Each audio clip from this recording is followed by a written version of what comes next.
tawwaanii keessa darbuuf humna ofii keenyaaf jabinaanii dandeenyu maaloo gooftaa Yesuus nu gargaari.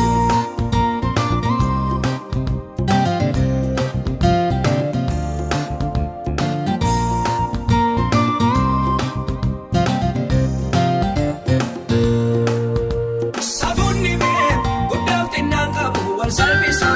waa'ee kanaa hin wallaallee gooftaa maal mallisa utuu laaluu hubachuu dadhabee ni jiidhama miila isaatiin fiigee ni tuufa biyya diigama maree dhiigaa namni bara kana waliin galu boolla qotaa obboleessa isaa kan itti awwaalu jaarsis ta'ee furmaati isaa kana dhabameera mi'aal takka nu mil'adhu malee teessoo keerraa deemaa jira barri kun darbuudhaaf ariifata diinni keenya nu liqimsuuf yaadeetu hammata keessa darbuuf humna ofii keenyaaf jabinaanii